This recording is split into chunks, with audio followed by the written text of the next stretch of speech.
Parliament عمومی قانون سازی سے نظرثانی کا دائرہ اختیار نہیں بڑھا سکتی۔ درخواست میں وفاق وزارت پارلیمانی امور وزارت قانون کو فریق بنایا گیا ہے۔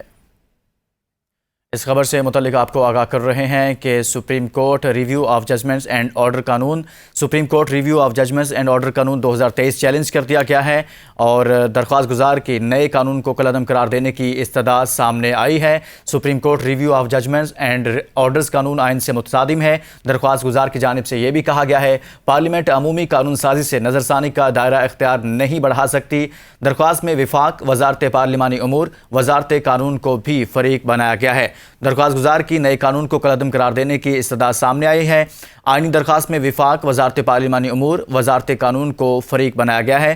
قانون کو آئین سے متصادم قرار دے کر خارج کیا جائے، اسی بارے میں تفصیلات جان لیتے ہیں نمائندہ ABN نیوز سعید بلوچ سے۔ سعید بلوچ، آگاہ کیجئے کہ اس حوالے سے درخواست گزار کی نئے قانون کو کالعدم قرار دینے کی استدعا سامنے آئی ہے۔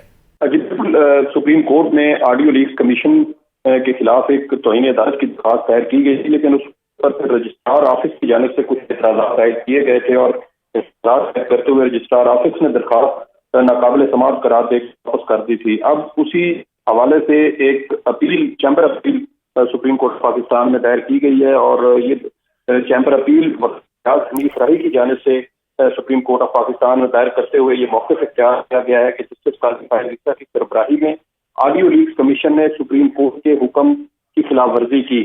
عدالتی حکم عدولی پر کمیشن ارکان کے خلاف توہین عدالت کارروائی کی جائے۔ توہین عدالت درخواست پر رجسٹرار آفس کے اعتراضات ہیں۔ درخواست میں سپریم کورٹ سے استدعا کی گئی ہے کہ توہین عدالت درخواست پر اعتراضات کو ختم کر کے توہین عدالت درخواست سماعت کے لیے عدالت میں مقرر کی جائے۔